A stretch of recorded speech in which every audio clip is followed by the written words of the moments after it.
সেই কান গরম করা রেসিপি, যা খালি জিবলাটাও পদত্যাগ করতে যাবে। বিয়ে শাদী খেয়ে বাড়ি এসে জিবলাটার আর কিছুতে মন টানতেছে না। কিছু লাগবে না, ঘরে খালি করে চিংড়ি মাছ আছে, হ্যাঁ তালি হবে না।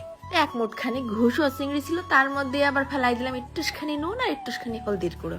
মাখাই ঝাঁকায় রেখে দেয়, নুনটা একটু ঢুকুক। পেঁয়াজটা একটু বেশি দিতে হবে না কিন্তু। ফেলাই দিছি প্রায় মুঠখানিকেরও বেশি পেঁয়াজ করছি। দুটো বড় সাইজের রসুন দিলাম আবার, আর অল্প কয়দানা গোলমরিচ, হাফ চা চামচের মতন আস্ত জিরে।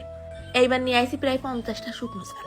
একটুখানি পানি দিয়ে ব্লেন্ডারে একটা ঘুলি দিয়ে আনিকে একদম নিপিস করে ছাপা ছাপা করে বেটে নিছি। শোনো বাপু, চিংড়ি লাভারকে আগের থেকে কয়ে দিচ্ছি, এই রেসিপি দেখার জন্য গলায় কিন্তু একটা করে পানির ট্যাঙ্কি ঝুলে বসতে হবে না। মাছটা ভাজা হলে উঠোই রেখে ওই তেলের মধ্যে ঢেলে দিলাম আবার ওই পেঁয়াজ বাটা।